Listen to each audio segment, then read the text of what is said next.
There are moments in history, moments so sharp, so sudden, that everything before them feels like a dream, like a half-remembered lullaby before the thunder wakes you. This was one of those moments. It started on a Tuesday, not a special day, not a holiday, just Tuesday. Kids were late for school, coffee spilled, traffic sucked, people lived, and then the sky changed. At first, it was subtle, just a tremble in the clouds, a pulse in the air. The birds stopped singing. Dogs started barking at things no one could see. Then came the sound. It wasn't thunder. It wasn't an earthquake. It was something deeper, something ancient, like the earth itself had gasped and hadn't taken another breath. They say the first blast hit over the Pacific, just past the Mariana Trench. No warning, no declaration. One moment, the sea was calm. The next, it rose into the air like it had been punched by God. Steam, fire, silence. Then Tokyo went dark. 3 seconds. That's all it took. And then came the rest.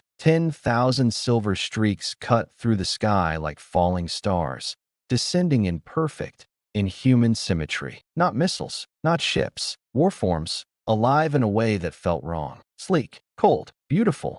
If you didn't know what they were for, each the size of a house, each humming with a low, churning growl. And wherever they landed, they unmade the world. Lima, Johannesburg, Munich, gone. Not destroyed, erased. Like the universe had changed its mind. People ran, cried, prayed, but nothing came from the heavens except fire and silence. We didn't even know what to call them at first. Our scientists argued over classifications while cities turned to ash. Military AI stuttered with indecision. Media outlets used every word they could find until one finally stuck. Seraphim, not because they were divine, but because they looked like the fire angels in old books.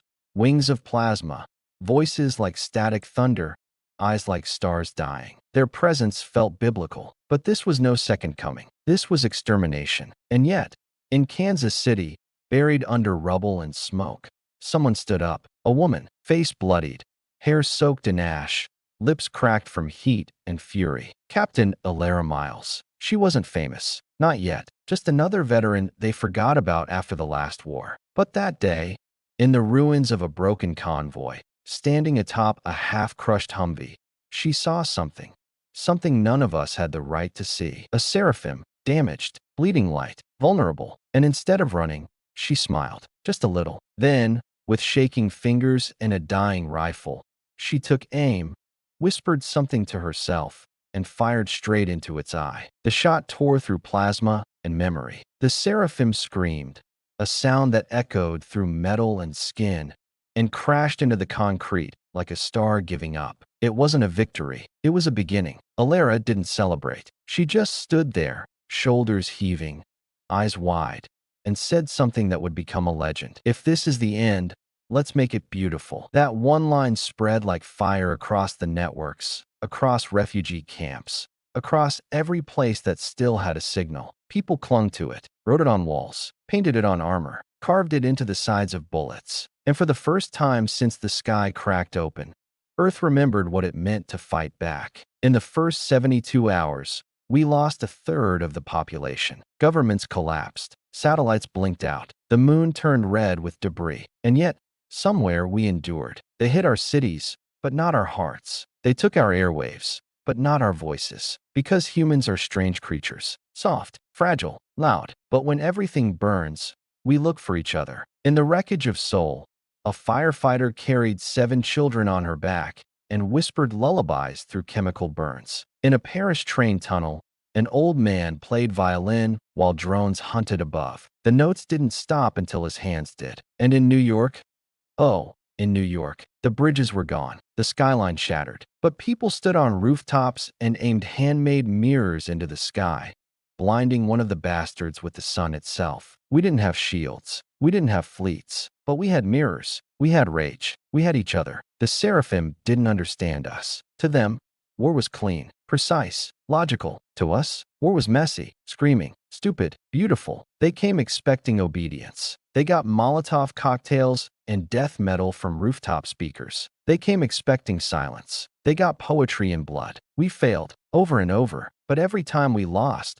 we learned. Every time we burned, we rose again, hotter, harder, hungrier. In those early days, The resistance wasn't a plan. It was a heartbeat. A doctor who kept treating the dying even when her hospital was dust. A pilot who kamikazed his crop duster into a Seraphim dropship. A mother who wrapped her baby in a bulletproof vest and ran barefoot across a minefield, singing the same lullaby her mother had sung to her during a different war. Heroes weren't born. They happened because we had no choice. There was no central command, no superweapon, no grand plan, just pockets of survival, pockets of fire, pockets of humanity. And in those pockets, a spark, someone, somewhere, began to stitch the pieces together. A whisper network, anonymous messages bouncing between surviving satellites. 3 words, repeated like a gospel. Project Ember Lives. No one knew what it meant at first, but everyone felt it. It wasn't a code. It was a promise. We weren't done. We weren't alone. And this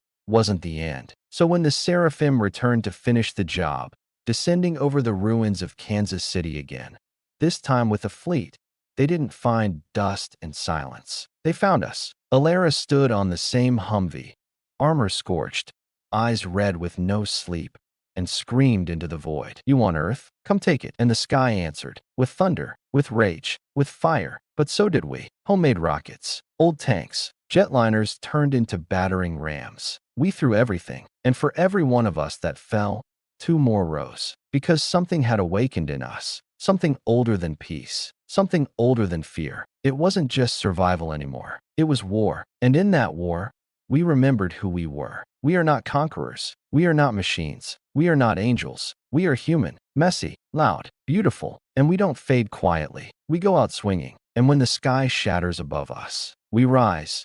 There was no sunrise the next morning, just smoke and ash, and the silence that follows a scream too big for your throat. They said the Seraphim had retreated, for now. Maybe to rearm, maybe to observe, or maybe they just assumed the job was done. But they didn't understand what they left behind. Not ruins, not corpses. They left us, and we were still breathing. The world was broken, shattered like stained glass thrown at a wall. You could still see colors, beauty, even, but never the same picture again. Skies hung low with soot. Rivers ran thick with debris. Cities were no longer cities, just scars on the map where memory used to live. But in that chaos, in that dust, a strange sound returned. Hammer on steel, fingers typing, boots moving, voices rising. In Los Angeles, a woman welded tank armor onto a city bus and called it the last ride. In Mumbai, old engineers took apart a crashed drone and built a railgun from plumbing pipe and battery cells. In Belfast, a 13-year-old rigged a microwave into a directional EMP. It fried 2 Seraphim scouts before it exploded. She named it Sparky. You could smell the change in the air, hot metal, diesel, sweat. We weren't just surviving anymore. We were building. And all across the world, a phrase began to spread. No origin, no face behind it. Just 3 words painted on walls, scratched into helmets, whispered over broken radios. Project Ember Lives. Nobody knew what it meant exactly. Not at first. Some said it was a code. Others believed it was a person. A few thought it was just hope, packaged neatly into a battle cry. But it worked. Every shattered neighborhood, every underground tunnel, every bunker lit by candles and fury, they all held onto it like a lifeline. Project Ember Lives. And suddenly, people had a reason to fight again. Not to win, but to matter. See, the Seraphim didn't understand war the way we did. To them, war was clinical, efficient, binary, a puzzle of pieces to be neutralized and rearranged. To us, war was rage, war was music, war was messy, and that's where we thrived. In Chicago, a band of former firefighters mounted flamethrowers to garbage trucks and drove straight into Seraphim patrols, burning with such fury they called themselves the Ashmen. In Bolivia, an ex-miner turned his drill rig into a siege engine, painting the words "Mother Earth Bites Back" across its side before charging a scout walker head-on. He didn't survive, but the walker didn't either. And in the salt flats near Uni, a caravan of solar-powered sand racers outfitted with explosives launched a hit-and-run raid that disabled an entire enemy supply chain. They called it the Dust Ballet. No one who saw it forgot it. And in every battle, every ambush, every desperate midnight strike, humans left their mark, not just with bullets or bombs, but with poetry, skulls painted with war paint made from soot and blood. Flags stitched from old clothes, guitars played in craters, voices singing songs that hadn't been heard in decades. Because we didn't just fight with weapons, we fought with culture, with memory, with soul. And every time we made them bleed,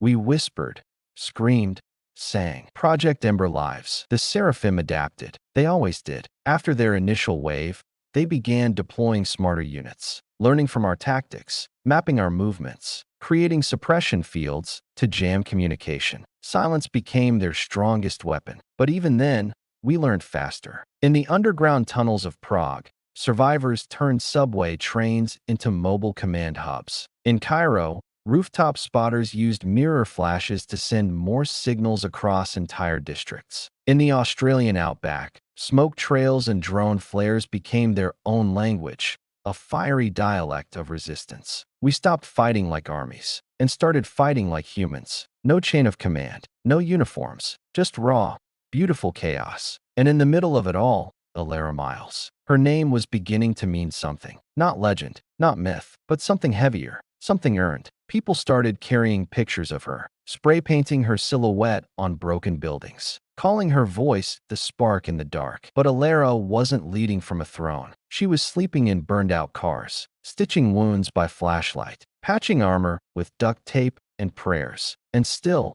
always, fighting. One day, after a failed ambush in Detroit, her team was cornered. No escape, no support, just her and 4 soldiers bleeding in the snow. And Alara, battered and bruised, picked up a fallen enemy blade, twice her size, and whispered, "You don't win by surviving. You win by being unforgettable." Then she charged. She killed 3 war forms before collapsing. They pulled her from the rubble 2 days later. When asked why she did it, she just smiled and said, "Because someone had to remind them, we're not dead yet." That was the heart of Project Ember. Not a plan, a pulse, a heartbeat, faint, but unkillable. By month 2, the battlefield had shifted. The Seraphim lost 5 major command outposts, not because we outgunned them, because we outplayed them. We hacked their drones using modified game consoles. We booby-trapped their AI using glitch loops from 90s animation. We learned the rhythm of their patrols, then broke it with unpredictable madness. And slowly,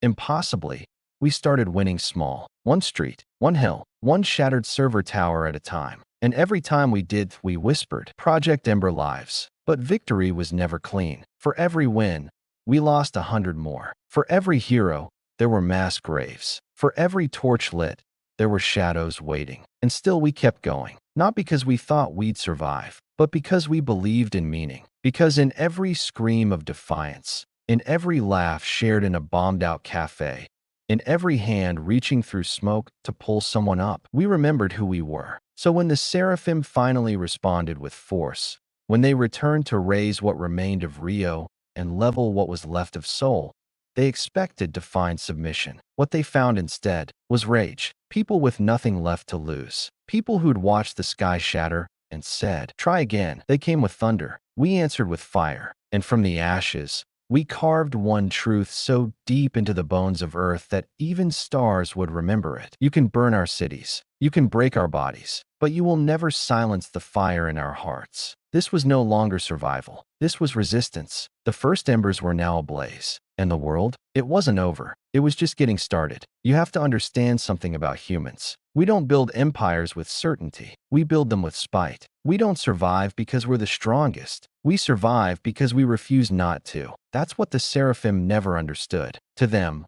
we were already beaten. Our cities broken. Our networks gone.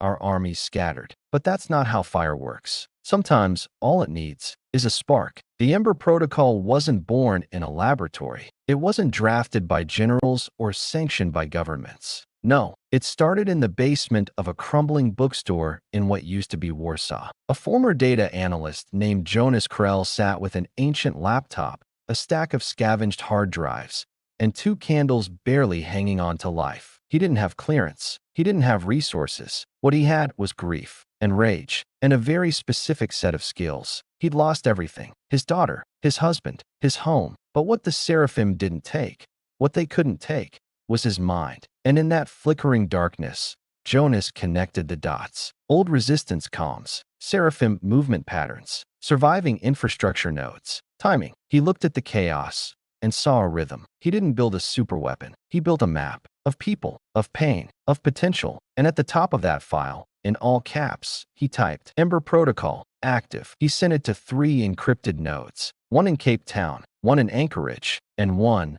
buried deep beneath the remains of an abandoned military base outside Istanbul. Those messages weren't just signals. They were promises. Because Ember wasn't a weapon, it was us, the people left behind, the forgotten, the stubborn, the ones who didn't ask for permission to fight. Somewhere in the New Mexican desert, an ex-Air Force mechanic named Sal Vega unearthed an old warbird from a museum graveyard. It hadn't flown in 50 years, but Sal didn't care. He rebuilt the engines using hybrid batteries from an old solar plant, rewired the guidance with parts from a children's drone racing league, reinforced the hull with armored paneling stripped from Seraphim wreckage. She named it La Despedida, the farewell, not because she expected to survive, but because she knew what she was leaving behind had to mean something. The first flight was shaky, the second, unstoppable. She flew alone across state lines, dropping supply caches, arming rebel cells, and painting her call sign in bright red on every Seraphim scanner she passed. EMB-3R1. The name caught on. Others followed, and soon,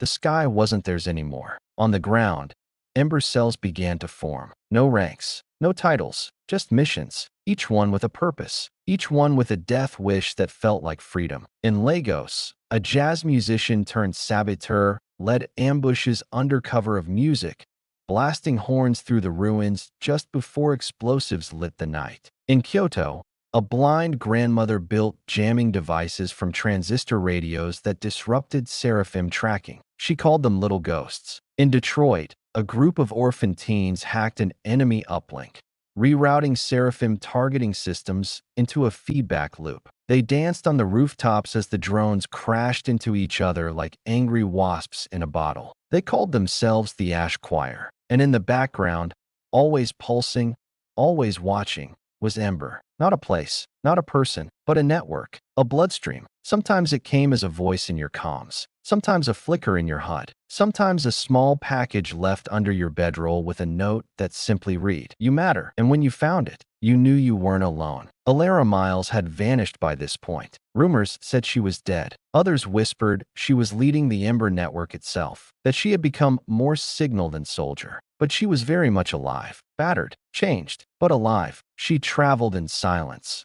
moving between cells, never staying in one place long enough to leave a shadow. Wherever she went, people fought harder, laughed louder, believed more. One night, in the mountains of Peru, after a brutal skirmish, she found a boy, maybe 10 years old, trying to dig his mother out of a collapsed building. He didn't cry. He didn't beg. He just looked up at her with dirt in his teeth and fire in his eyes and asked, "Can I fight too?" Alara knelt down, pressed a hand to his chest, and said, "You already are." She stayed until morning, then disappeared again. The Seraphim began to adapt, of course. They always did. They started deploying new units, sleek, fast, designed not to destroy but to interfere. They'd hover just out of range, scramble signals, sow confusion, but Ember didn't flinch. They pivoted. Cells began operating in silence. No digital traces, no signals, just old-fashioned couriers, handwritten notes, songs with hidden meanings. One resistance hub in Thessaloniki used a network of pigeons. Another in Morocco trained stray dogs to deliver recon footage. Someone in Siberia built a communication tree using wind chimes made from glass and tuning forks. It wasn't high-tech. It was human tech. It worked. And in time,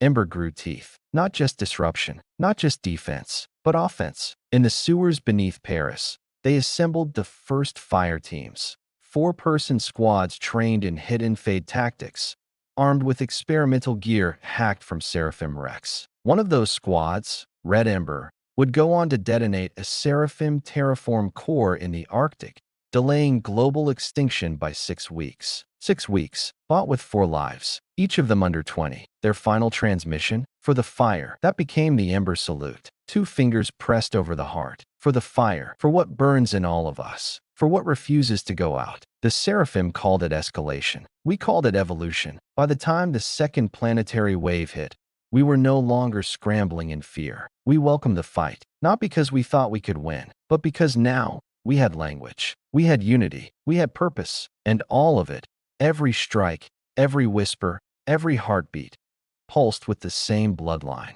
Project Ember Lives. It was never a command. It was a song. It played in the clatter of salvaged rifles, in the glow of cockpit lights, in the breath of dying rebels smiling through bloodied teeth. And in that music, we remembered who we were. Not machines, not angels, but humans, unfinished, unyielding, on fire. By the fourth month, the world had stopped pretending. There was no more talk of recovery, no press briefings, no back to normal. Whatever normal had been before, it was gone, burned, buried, and forgotten under the weight of ash and loss. What we had now was war, but this one felt different. Not loud, not glorious. This was something colder, something quieter. A war where the enemy didn't need to shoot. They just needed you to forget who you were. At first, it was subtle. Whole resistance cells would go dark overnight.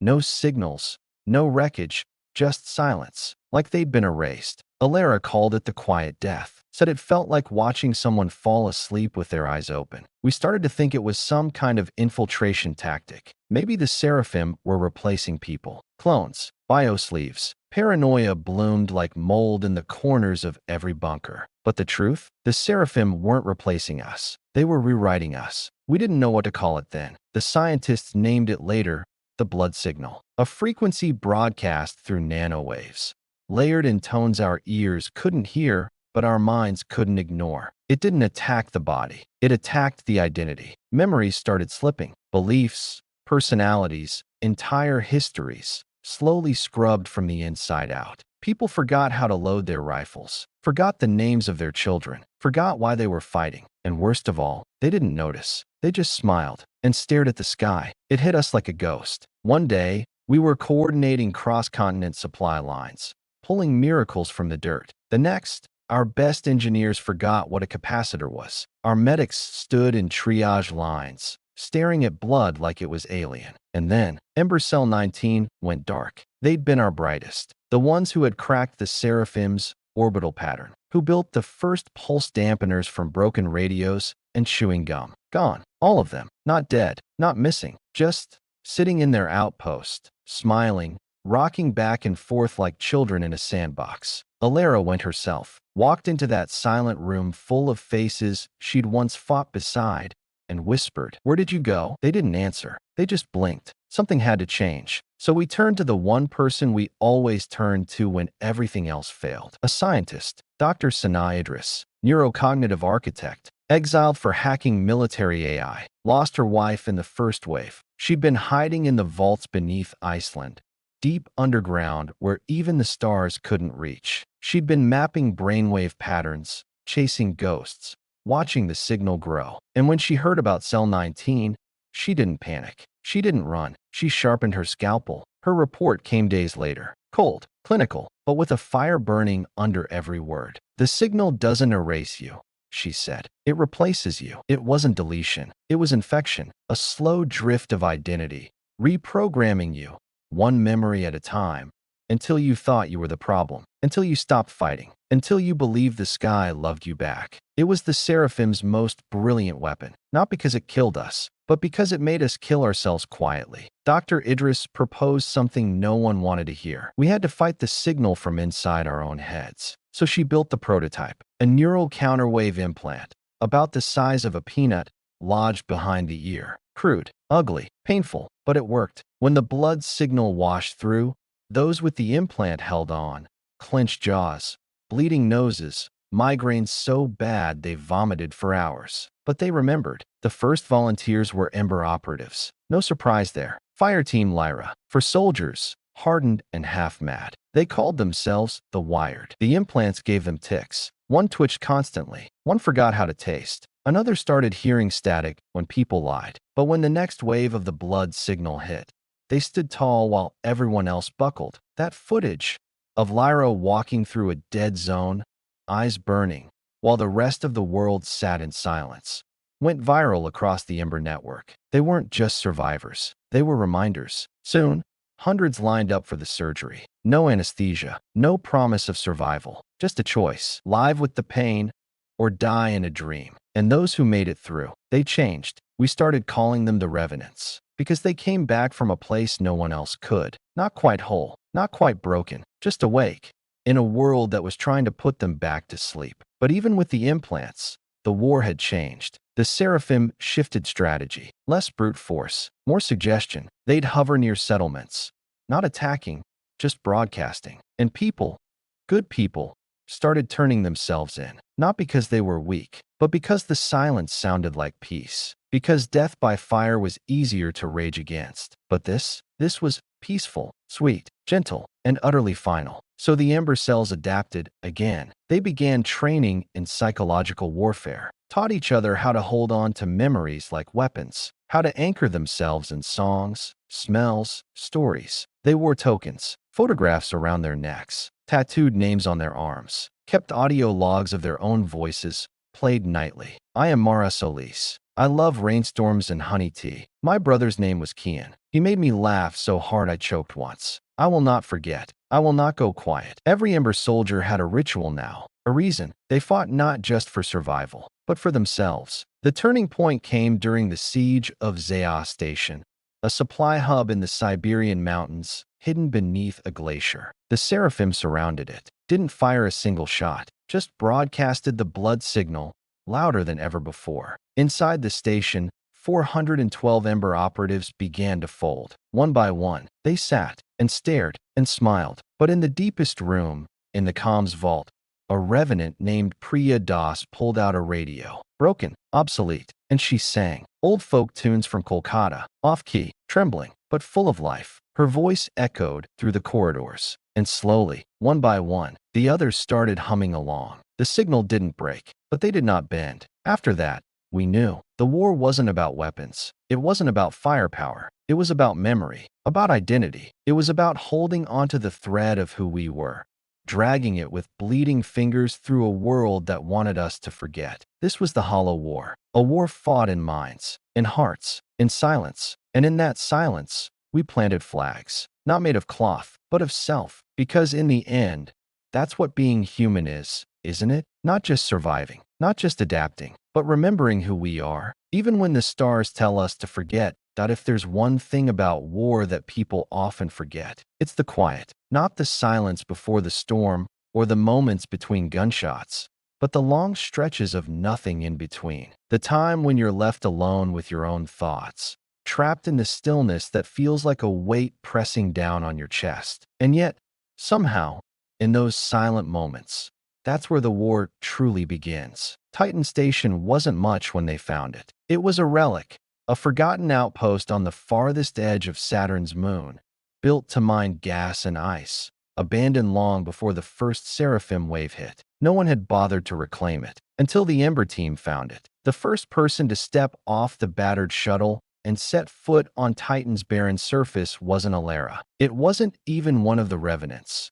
whose eyes still burned with the fire of 1,000 memories. It was Javier Ruiz, the kind of man you'd never write songs about. A mechanic, a fixer, a man with grease under his nails and a face that didn't have time to remember the good old days. He wasn't a hero, but sometimes heroes are made in the most unexpected ways. Javier's first words when he looked up at the broken structure of Titan Station were simple. All right, let's fix this. Titan Station had been abandoned for a reason. The base's core systems were beyond archaic. Power grids frayed like old paper. The atmosphere generator flickered on and off like the dying heart of a long-forgotten machine. But to Javier, that was home. He didn't need anything fancy, just a few broken tools, an old manual, and a gut feeling. While others worked to secure the station and its systems, Javier crawled through the exposed ducts, taking measurements, repairing what could be salvaged, jury-rigging pieces of Seraphim wreckage to keep the station breathing. In the deep silence of Titan's frigid air, he worked, his hands steady, moving with the rhythmic precision of someone who knew exactly how long the silence could last. It was almost like he welcomed it, the calm, the cold, the stillness that wrapped around everything. In a way, Titan's silence mirrored his own. But there was something else on Titan, something darker, something waiting. Alara and her team found it in the deepest recesses of the station, hidden beneath layers of rust and ice, buried in an old data vault. A map, not just any map, but an ancient map, painted in black ink, with coordinates far beyond Titan, stretching out to the farthest reaches of the galaxy. On the map were symbols no one had ever seen before, carved into the edges like some kind of warning. And at the heart of it was a single symbol, a jagged, twisted line that curled in on itself, forming an unholy knot. Alara stared at the map for a long moment, her fingers brushing over the markings. She didn't need to ask. She knew what it was, and she knew what it meant. The Seraphim were coming. But this time,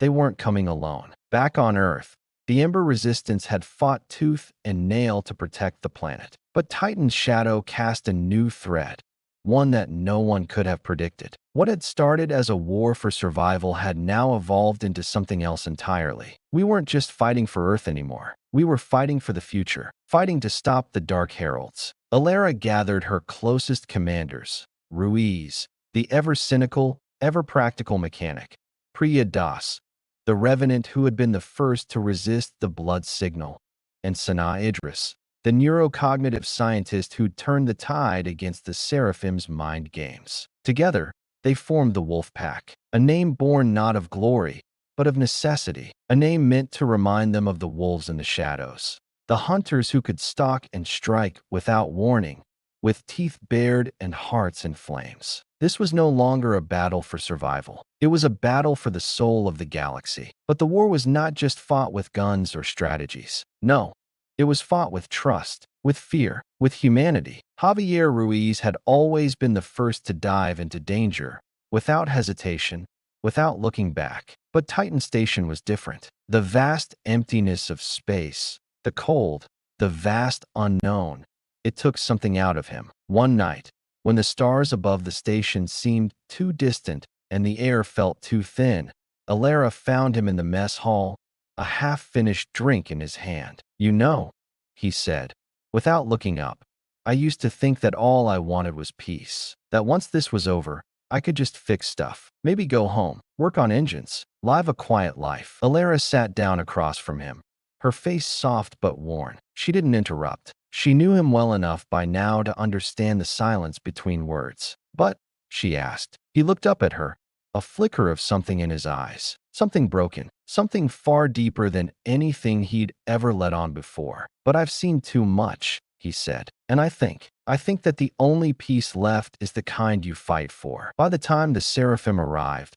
the Wolf Pack was ready. It wasn't their first fight. It wasn't their first battle. But this one felt different. This one felt final. They came, silent and terrible, filling the black sky with ships the size of mountains. Their silhouette against the stars was like an ancient god, coming to wipe away the frailty of humanity. But this time, the fight wasn't on Earth. It was in the stars, and the Wolf Pack wasn't alone. Javier took his place in the cockpit of La Despedida, his hands steady on the controls. The ship was older than him, scarred by time. But to him, it was more than just a machine. It was the last hope, the last chance, the promise that they could do more than survive. It wasn't just a ship. It was the fire. He took off with Alara at his side, their eyes focused on the distant fleet of Seraphim ships that loomed closer with every passing second. A sense of unity, a shared purpose, was now alive in them, something that had been buried for far too long. This wasn't about planets. This wasn't about winning. This was about fighting until there was nothing left, until everything was consumed by the fire that started in their hearts. As they entered the battle, the Wolf Pack did what they did best. They moved as shadows, striking fast, striking hard. They hit their targets with precision, with fury. Javier led the charge, his fighter weaving between the Seraphim's terrifyingly precise lines of fire. Priya's drones hacked into enemy systems, tearing apart shields with every beat of their wings. And through it all, Alara remained a steady presence, guiding them, pushing them forward, urging them not to give up. Every missile fired, every ship that fell, it all felt like a piece of the past falling away. But there was something else, something more dangerous than the enemy. The station's old sensors had detected something new, a craft moving with a grace, a pattern that seemed to defy all logic. It wasn't just the Seraphim, it was the Dark Heralds, and they weren't just watching anymore. They were coming. In the final moments of the battle, with Titan Station shattered and the wreckage of Seraphim ships floating like dead stars, Alera's voice crackled over the comms. "We've bought time, but we're not finished. Not yet." And for the first time in what felt like years, Javier Ruiz smiled. Because they weren't finished. Not by a long shot. The fight had changed. The war had changed. And somewhere in the vast, silent darkness, the ember of humanity was still burning. If there's one thing that's true about the stars, it's that they don't care. Not about who we are, or how hard we fight, or the lives we leave behind. The stars just burn, and we either burn with them, or we're lost in their shadows. When Titan Station fell silent, it wasn't the Seraphim's guns that made the loudest noise. It was the void, a void that had been creeping toward us since the first distant rumblings of their arrival. The Dark Heralds. They weren't a race. They weren't even a species. They were something older, something that had existed long before Earth had even learned how to speak. The Seraphim called them the First, the origin of everything they'd become, the ones who whispered the art of conquest in their ears. But the Heralds? They weren't conquerors. They were destroyers. The first time humanity truly realized they were real wasn't on Titan. It wasn't when their ships arrived in the outer fringes of the solar system, silent and waiting, like shadows that never fully cast. It was when the signal hit. The signal came not as a broadcast, but as a wave, a ripple in the fabric of space itself. For those who had been lucky enough to avoid the blood signal, this one was far worse, far more insidious. It was a voice, low and resonant, like thunder in the distance. At first, there was nothing to understand, just a feeling, like someone's breath on the back of your neck. Then came the words, "The end is not upon you.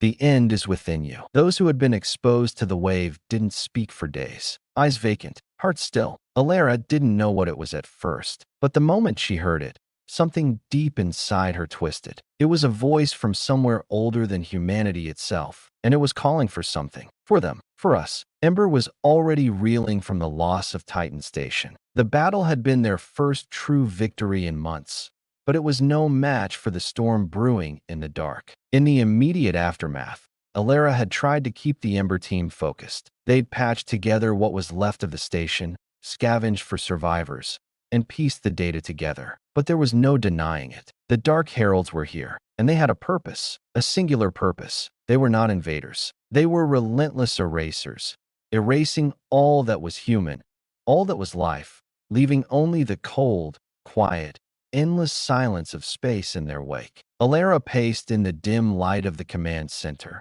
her fingers rubbing the thin scar that ran along her wrist, where the implant had once saved her from the blood signal. She looked out at the fragmented horizon of Titan's broken surface, the stars above as cold and uncaring as the enemy that was hunting them now. "We don't have time," she muttered under her breath. Priya Das, standing at her side, was the first to speak. She didn't need to say much anymore. Her eyes told the story. She had seen what Alera was thinking. Priya had been one of the first revenants, the ones who remembered, the ones who fought back against the Seraphim's mind games. But now even she felt the weight of the Herald's influence, even from a distance. Alera finally spoke. "We're going to have to fight them, aren't we?" Priya's voice was quiet, measured, but thick with uncertainty. "If we don't, there's nothing left. Not just for Earth, for everything." What Alera didn't know was that she wasn't the only one facing the Heralds. The entire Ember network was splintering in new directions, trying to make sense of the chaos they were seeing. Ruiz, whose sharp hands and steady eyes had kept Titan Station together, now found himself staring at something he couldn't fix. A war that didn't fit the rules of logic. A war where the only hope was knowing how to bend the rules. And that's when they discovered the vessel. It wasn't a ship, not in the traditional sense. No sleek metal, no thrusters. It was something older, larger, alive. It drifted silently into Earth's orbit, a mass that seemed to stretch the boundaries of what was even possible. It wasn't made of steel or metal. It pulsed with a dark energy, like the heartbeat of the void itself. In its wake, the stars dimmed. At first, Ember tried to reach it. Of course they did. They had to. They couldn't just wait for it to come to them. The plan was simple. Board the thing, take out its core, disrupt its energy field. But the moment they touched the surface, the air itself seemed to shudder. It wasn't like any ship they had fought before. There was no enemy aboard, no soldiers waiting to strike. Instead, there was only silence. A thick, suffocating silence that clung to every part of them. Every thought, every movement, every breath slowed down until nothing felt real. The vessel was a part of the heralds, a manifestation of their will, and it was designed to bring them closer, closer to Earth, closer to us. The next 48 hours were chaos. The vessel pulsed, growing in intensity, but not just physically. It began warping the very fabric of time and space around it. Humanity's only weapon, their creativity, their instinct to fight, became useless. No matter what they tried, every Ember soldier, every strategist, every genius, they were all rendered ineffective. The vessel and its core became a black hole of purpose, sucking away the will to resist. And then came the message, not over comms, not through any machine. It was in their minds. Every single human who had been close enough to the vessel felt it. The same low, resonant voice from before. We are the heralds of the void. You are not the first to seek meaning in the stars. You will not be the last. No emotion, no urgency, no warning. Just an endless, cold truth. There was no sense in fighting the vessel anymore. No sense in fighting the heralds. The only way forward was to learn. Alara knew they had to find out what the heralds wanted. To do that, they had to confront them. The void wasn't just a place in space. It was inside their minds. It was inside the very nature of the heralds. And in the midst of all the confusion and uncertainty, something sparked. A realization. They weren't alone. Not anymore. Ember's fire had spread. The cells across Earth, across the entire solar system, had built something new. A resistance. But it wasn't just made of soldiers. It wasn't just made of engineers and scientists. It was built on the foundation of something far more powerful. Hope. Hope that wouldn't let the stars burn alone. Alara didn't know what the heralds wanted. No one did. But they couldn't just wait for the answer to come to them. They had to fight. They had to fight the silence, fight the emptiness. And in the end, that was all that mattered. Because even in the dark, even against something older than humanity itself, the one thing the heralds would never understand was this. We were more than just survivors. We were defiant.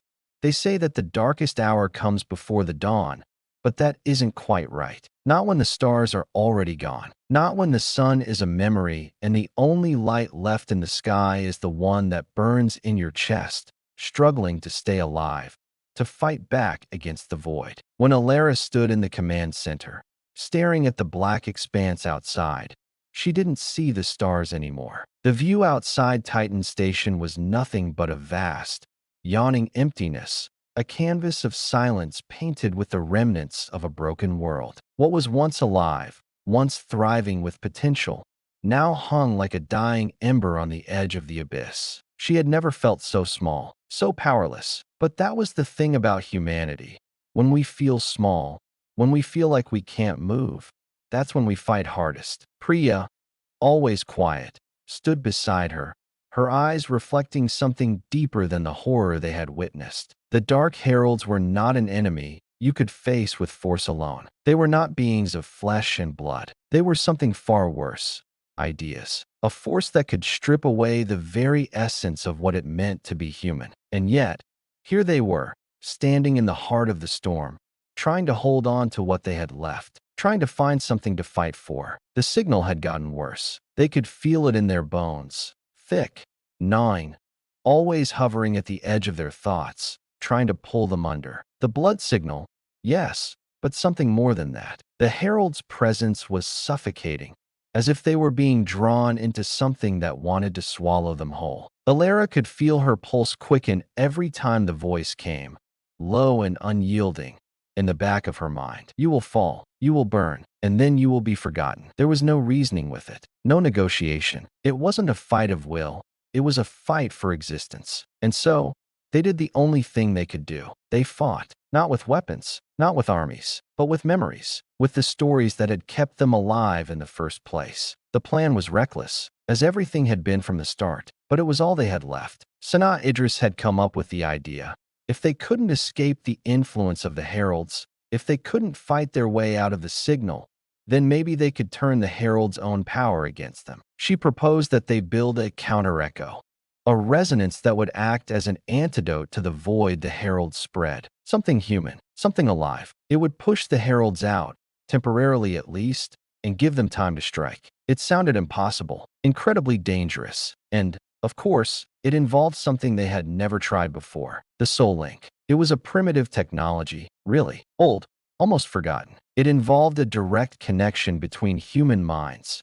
No barriers, no filters, just raw, undiluted emotion. In theory, it would amplify the one thing the heralds could never understand, human connection. But to do it, they needed to find the center, the heart of the herald's influence, the place where the void was deepest, where the signal was the strongest. That place, it turned out, was deep inside the vessel. The ship, if it could even be called that, had become more than just a physical presence. It had become a symbol, a nexus for the herald's power. They didn't just occupy it, they were it. The vessel was an extension of the herald's will. If they were going to end this, they would have to go inside it, deep into its heart. And when Alara made the call to the wolf pack, Javier Ruiz, Priya, Sanaa, and the others, there was no hesitation, no discussion, just an understanding that this was the only way forward. The journey to the vessel wasn't a long one, but it felt like an eternity. Every mile they traveled felt heavier. The further they went, the more oppressive the silence became, the more alien the stars seemed, as if the universe itself was closing its doors on them, cutting them off from everything that had ever been real. When they arrived, the sight of it still took their breath away. The vessel had grown larger since the first time they'd encountered it. It had taken on an organic quality, pulsing with energy that seemed to vibrate the air itself. The ship wasn't something they could easily approach. It wasn't a machine they could board. It was a force, a living, breathing thing that made every instinct in them scream to turn back. But they didn't. They couldn't. They docked their small ships as close as they dared, the hulls shuddering as they approached the cold surface of the vessel. The dark energy swirling around them felt like it was pulling on their bones, tugging at their very thoughts, trying to erase who they were before they even stepped foot inside. But they pressed on. Inside, it was worse than anything they had expected. The corridors weren't built. They were grown, twisting, organic pathways that seemed to move and shift as they walked. It was as if the vessel itself were alive, watching them, testing them. Everywhere they went, the dark energy grew stronger, pressing in on their minds, their hearts. The further they went, the more they felt it, the herald's presence. They weren't there in body, but they were everywhere. Their influence soaked into every wall, every corner, every inch of space. And then, at the center, they found it, the heart. It wasn't what they had imagined. It wasn't some massive engine or weapon. It was a chamber, quiet, empty, except for the beating pulse of energy at its core, a swirling mass of darkness and light, both terrifying and beautiful at the same time. The heart of the heralds. And inside it, they found something that no one had expected. A human, not dead, not gone, just trapped. A woman, unconscious but breathing,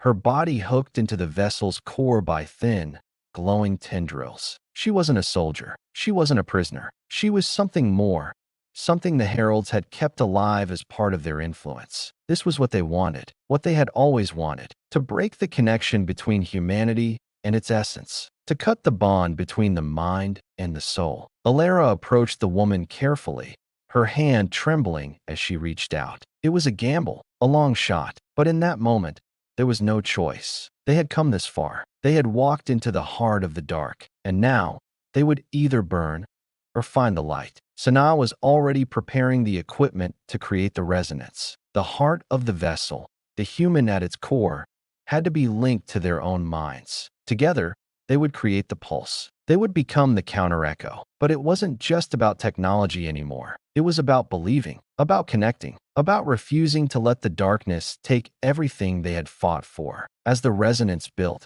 the chamber shook. The dark energy roared, fighting against them. But Alara stood firm, her mind focused on one thing, one simple truth: we are still here. And when the resonance finally broke free, it was like the very universe gasped. The pulse of light shattered the darkness. The vessel groaned in protest, its walls buckling as the energy flooded through it. And for the first time in what felt like forever, the stars burned again. The herald's influence broke. For a brief moment, the void was silent. But Alara knew better. This wasn't over. The heralds would be back. And next time, they would come with everything. But they had won. For now. And that was enough. That in the aftermath of the battle, there's a strange kind of peace that settles in. It's not the kind of peace you celebrate, but the kind you survive. The kind that presses against your chest, like the weight of all the things that were lost and all the things that had to be given up to win. Alara stood on the edge of Titan Station, her gaze lost in the void. The stars had come back, but they weren't the same stars. The light they cast now was different, faded, worn, like a borrowed time. A battle had been won, but the war was still waiting, and it always would be. Her fingers tightened around the edges of the console, feeling the cool metal beneath her skin. It was a connection to something real, something she could touch. And right now, that was the only thing that mattered. She didn't turn when Priya joined her, standing beside her, gazing out at the same empty sky. Priya had been there since the beginning, when the fight had been about Earth's survival, when the enemy had seemed real, tangible, like something they could see and touch. But now things were different. The Dark Heralds were not just invaders. They were the embodiment of everything the Ember Resistance had fought against. The fear, the isolation, the constant tug of darkness at the edges of their minds. But in the silence of space, there was a strange kind of clarity. Something had changed, and they didn't yet know what it was. But whatever it was alive, and that was enough. Priya broke the silence first. Her voice was soft, but it carried the weight of every hard choice they'd made up until that point. Alara, do you ever wonder if we're doing this wrong? It wasn't the first time Priya had asked something like that, but it still hit Alara with the same force. There were so many things they'd done, so many people they'd lost. Sometimes, it felt like all the steps forward were just leading them into deeper darkness. But in that moment, Alara knew the answer. She always had. We do what we have to do, she said, her voice steady but tinged with something deeper, something that had been buried under layers of fear and loss. We fight, because if we don't, we lose everything. Not just Earth, not just the stars. We lose us. Priya didn't answer. Instead, she took a deep breath, closing her eyes for a moment, letting the weight of Alara's words settle between them. And then, as though the silence had never broken, she spoke again. Do you think we'll ever stop fighting? It was a question with no easy answer, one that had lingered at the edge of Alara's mind ever since they'd set foot on Titan. They had become so used to the war, so accustomed to the pain, that it felt almost impossible to imagine what it would be like if the fight ever ended. Javier Ruiz wasn't a man who asked big questions. He wasn't one for philosophy or what-if scenarios. He was a mechanic, a builder, a man who knew how to make things work when everything else fell apart. And right now, the Despedida was falling apart. He could hear the groaning of the ship's hull, the subtle shake of its frame as it moved through space. It wasn't that it was broken, it was just old. It had seen things, done things that no one should ever have to do. And it had come through it all, but only just. The ship had become a symbol. More than just metal and wiring. It was the last of them. The last of humanity's fire, burning through the cold. Javier stood in the engine room, his hands moving over the ship's systems with a practiced ease, tightening bolts, rerouting power, checking the balance of the propulsion system. He was always busy, always doing something. But every so often, when his hands paused, he'd look up at the stars outside and wonder, what had they fought for? What was left now that the war was changing? The day the first wave of the Herald's fleet had arrived, Earth had been ready to fight. But after the battle on Titan, after the silence of the Herald's vessel had been shattered, they realized something.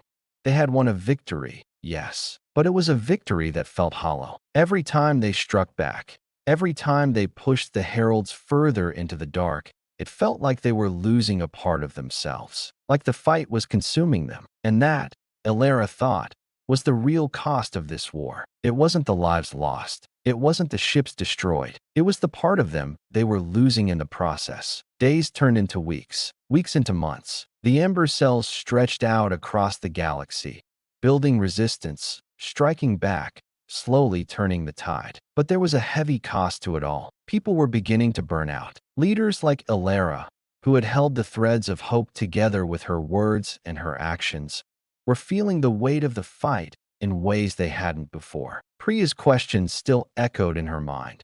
Do you think we'll ever stop fighting? And Ilera didn't know if the answer was yes or no. It was the quiet moments that hit hardest, when there was no battle to fight, no enemy to face, just the long stretches of silence, the weight of the unknown pressing in. And so, Ilera found herself standing on the bridge of the Despedida, staring at the vastness of space. The stars were still there, but they weren't the same stars. They were just reminders of the past, reminders of a time when humanity had looked up at the sky with hope, not fear. Now, all they had was the future, and the future was something they had to carve out for themselves, one battle at a time. Javier's voice crackled over the comms. Ilera, we've got a problem. Of course, they did. What's going on? He was quiet for a moment. Something's wrong with the engine. We've been pulling too much power, and I think the core's overheating. Ilera closed her eyes for a moment, counting to 5. She didn't have the energy for another crisis. Not today, not after everything. But this was the life they had chosen. It wasn't about rest. It wasn't about finding peace. It was about surviving. On my way, the ship creaked and groaned as they made their way to the engine room, the faintest tremor running through the deck. But Ilera wasn't concerned about the ship right now. She was thinking about something else. She was thinking about the future. What was it going to look like when the war finally ended? Whenever that was, what would they have left? Ilera didn't have an answer, but she knew one thing.